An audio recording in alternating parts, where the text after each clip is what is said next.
Assalamualaikum warahmatullahi wabarakatuh. Kami dari kelompok 2 di sini akan mempresentasikan tentang landasan, model, dan pendekatan bimbingan dan konseling di sekolah dasar.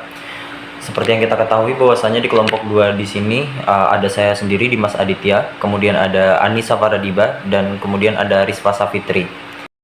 Ya, saya di sini akan menjelaskan mengenai landasan adanya bimbingan dan konseling di sekolah dasar.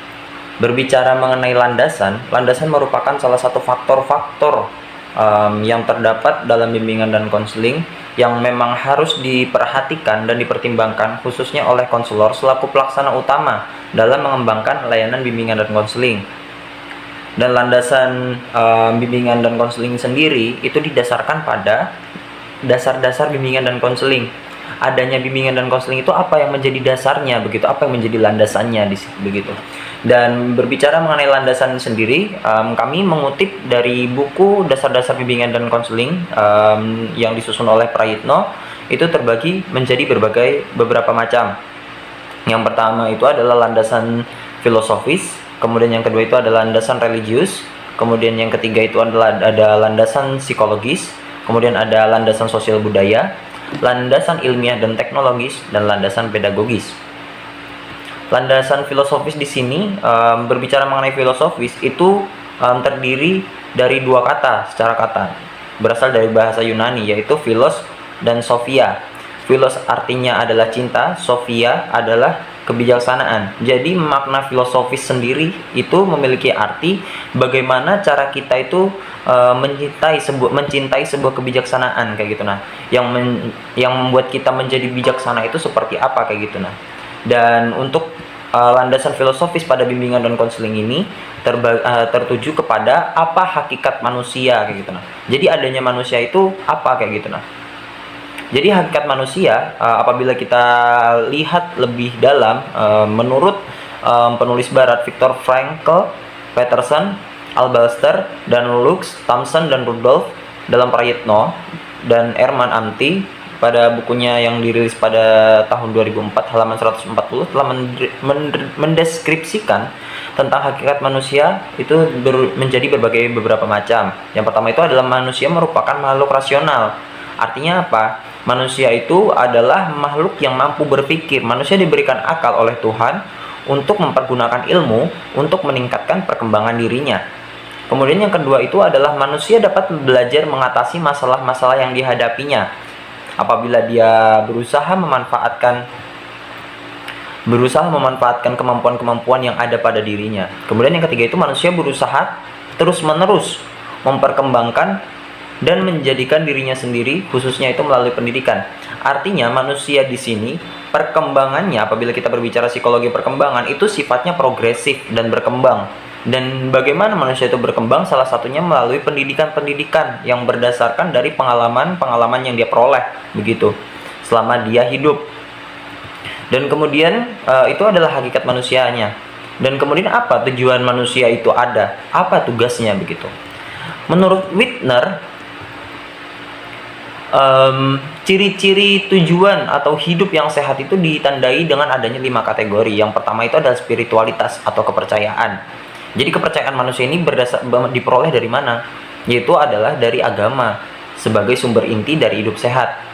Agama sebagai sumber moral, etika, dan aturan-aturan formal yang berfungsi untuk melindungi dan melestarikan kebenaran dan kesucian hidup manusia.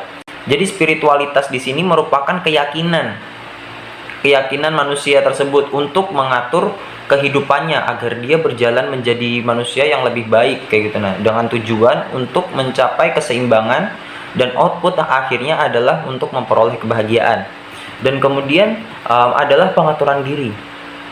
Jadi bagaimana manusia itu mampu mengatur dirinya sendiri yang diperoleh dari keyakinan-keyakinan yang ada pada dirinya agar dia tersusun dan sehingga menghasilkan bagaimana ibaratnya cara dia mengendalikan diri, kemudian merasa diri berguna, kemudian bagaimana cara dia memandang sesuatu hal, kemudian spontanitas, kepekaan emosional, kemampuan rekayasa intelektual, bagaimana dia menjadi manusia yang problem solver atau dapat memecahkan masalah, kreatif, kemampuan berhumor, dan kebugaran jasmani dan kebiasaan hidup sehat.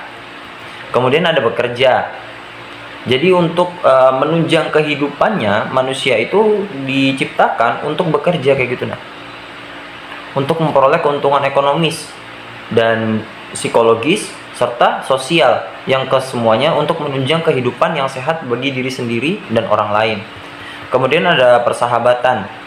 Jadi persahabatan di sini memberikan 3 keutamaan dalam hidup, yaitu yang pertama adalah dukungan emosional, yang kedua itu ada dukungan material, dan yang ketiga itu dukungan informasi, dan yang terakhir cinta. Jadi menurut penelitiannya Flanagan pada tahun 1978 menemukan bahwasanya pasangan hidup suami istri, anak, dan teman merupakan 3 pilar utama bagi keseluruhan pencipta kebahagiaan manusia, baik laki-laki maupun perempuan. Jadi kalau misalnya kita berbicara tujuan manusia sendiri juga dijelaskan oleh Abraham Maslow pada teori aktualisasi dirinya. Bagaimana cara dia menentukan kebutuhan dasarnya secara fisiologisnya seperti apa, kemudian rasa aman, dan hingga bagaimana cara dia manusia itu untuk mencapai tujuannya untuk mengaktualisasikan dirinya. Kemudian ada landasan religius. Yang kedua nih, landasan religius. Jadi dalam landasan religius, bimbingan dan konseling diperlukan penekanan pada 3 hal pokok. Yang pertama itu adalah keyakinan bahwa manusia dan seluruh alam adalah makhluk Tuhan. Kemudian yang kedua adalah sikap mendorong perkembangan dan perkehidupan manusia berjalan ke arah sesuai dengan kaidah-kaidah agama. Dan yang terakhir adalah upaya yang memungkinkan berkembang dan dimanfaatkannya secara optimal suasana dan perangkat budaya serta kemasyarakatan yang sesuai dengan kaidah-kaidah agama untuk membentuk perkembangan dan pemecahan masalah individu. Dan kemudian landasan yang ketiga di sini adalah landasan secara psikologis. Jadi psikologi di sini merupakan kajian tentang tingkah laku individu. Landasan psikologis dalam bimbingan dan konseling berarti memberikan pemahaman tingkah laku individu yang menjadi sasaran layanan atau klien. Hal ini sangat penting karena bidang garapan bimbingan dan konseling adalah tingkah laku klien yang perlu diubah atau dikembangkan apabila hendak mengatasi masalah-masalah yang dihadapinya atau ingin mencapai tujuan-tujuan yang dikendakinya untuk kepentingan layanan bimbingan dan konseling.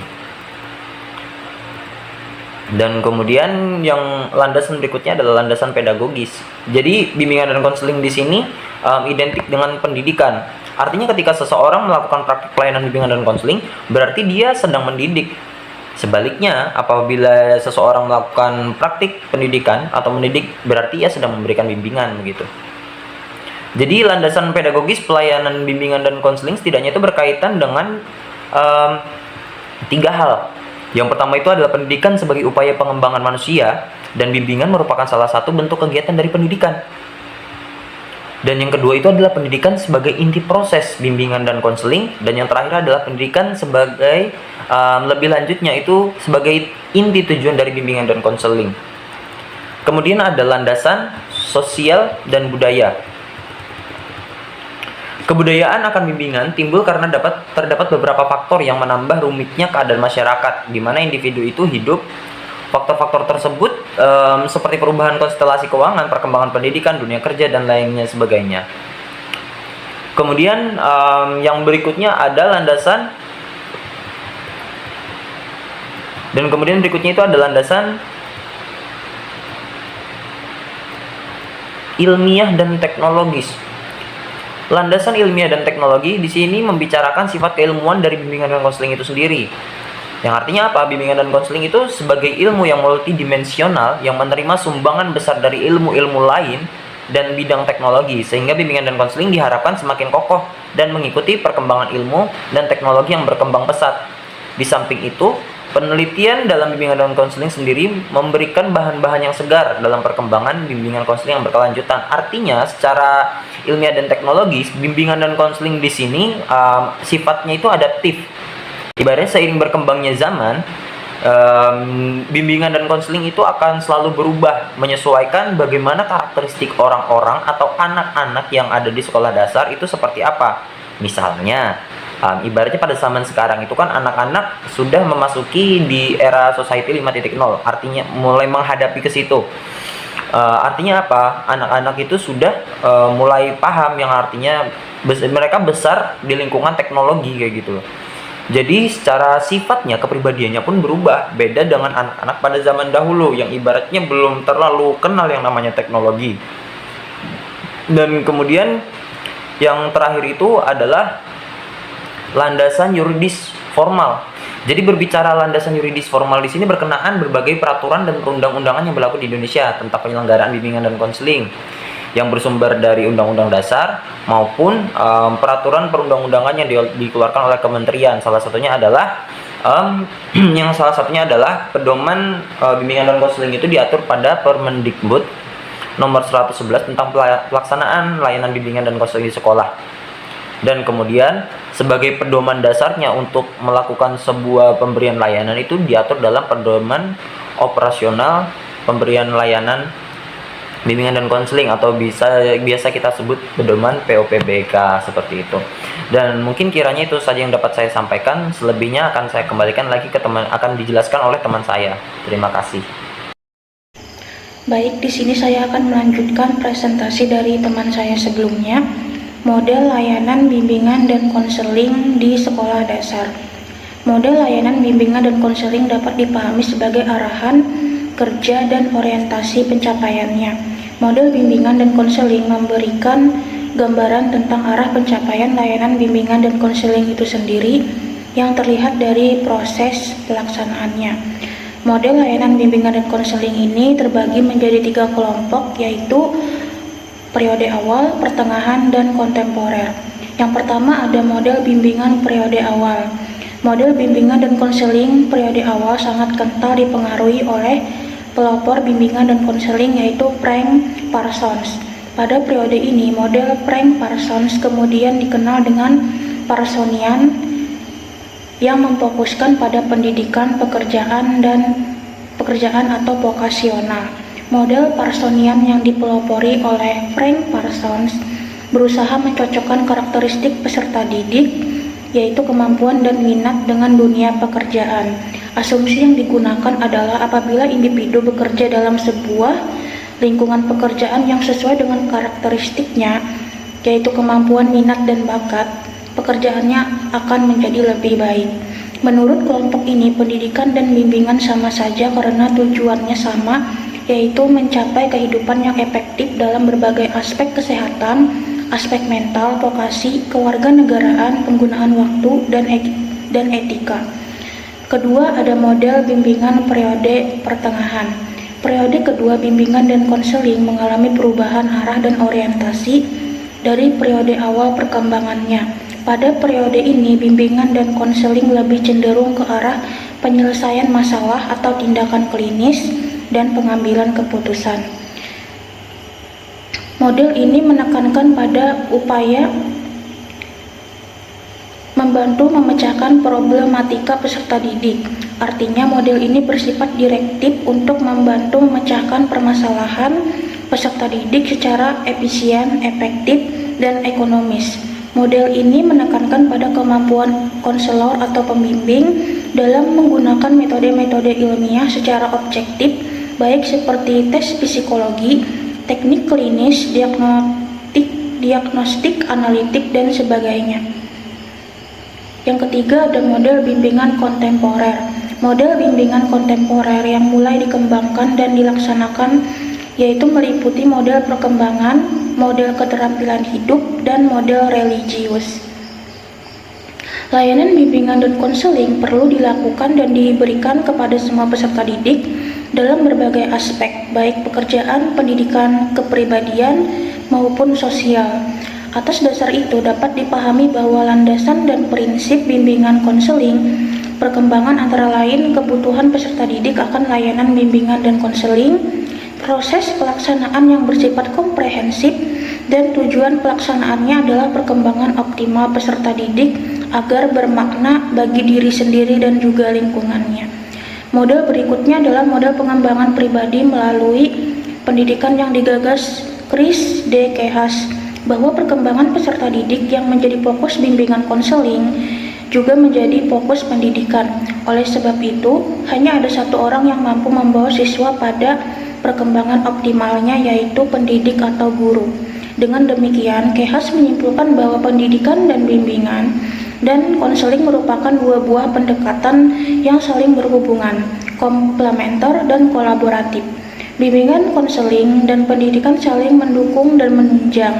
Pendidikan butuh bimbingan konseling dan bimbingan konseling tidak dapat lepas dari pendidikan. Model bimbingan dan konseling lainnya yang sedang ramai menjadi bahan pembicaraan adalah model konseling religius. Model ini bertujuan membantu peserta didik membangun jati dirinya sebagai hamba Allah dan khalifah di bumi sehingga selalu beramal saleh baik secara individual maupun sosial demi mencapai kebahagiaan hidup yang hakiki. Pakar bimbingan dan konseling mengembangkan berbagai model dan pendekatan dalam layanan bimbingan dan konseling.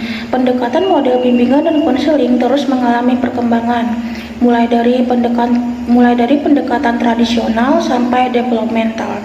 Namun demikian, menurut Ahman dan Sunario Kartadinata, kategori bimbingan perkembangan banyak dijadikan dasar dalam layanan bimbingan dan konseling sekolah dasar.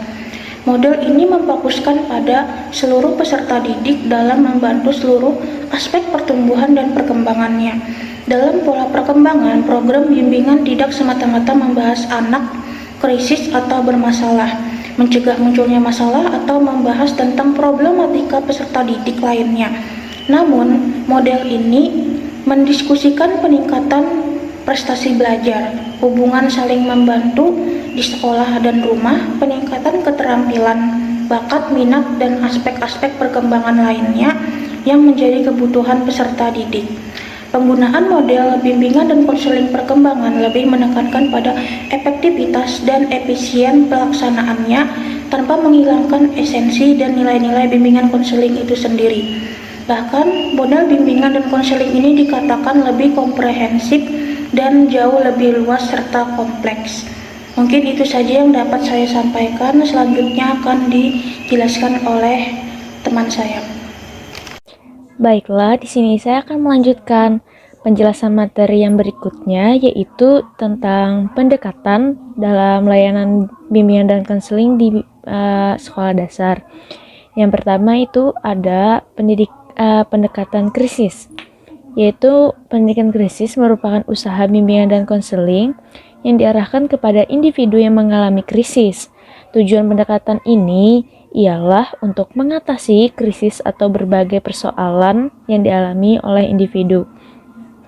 Lalu yang kedua yaitu ada pendekatan remedial. Pendekatan ini ialah usaha bimbingan dan konseling yang diarahkan kepada individu yang mengalami kesusahan. Tujuan bimbingan dan konseling dalam pendekatan ini adalah untuk menghilangkan berbagai kesusahan yang dialami oleh individu. Fokus bimbingan dan konseling dalam pendekatan ini adalah kelemahan-kelemahan individu yang seterusnya berupaya untuk memperbaikinya. Yaitu yang ketiga, selanjutnya ada pendekatan preventif. Pendekatan preventif adalah usaha bimbingan dan konseling yang diarahkan untuk mengantisipasi berbagai persoalan umum dan mencoba mencegah supaya tidak sampai terjadi kepada seorang individu tersebut. Pembimbing berupaya memberi pengetahuan dan keterampilan untuk menghindari masalah tersebut akan terjadi terhadapnya.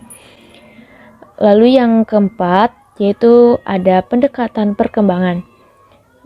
Fokus pelayanan bimbingan dan konseling kepada pencegahan dan pengembangan. Pengembangan karena tujuan utama pelayanan bimbingan dan konseling adalah pengembangan optimal dan strategi utama yaitu usaha bimbingan dan konseling dalam memberikan kemudahan perkembangan bagi individu melalui perekayasaan lingkungan perkembangan. Sekian tadi materi yang dapat kami sampaikan. Salah hilap mohon maaf. Terima kasih. Assalamualaikum warahmatullahi wabarakatuh.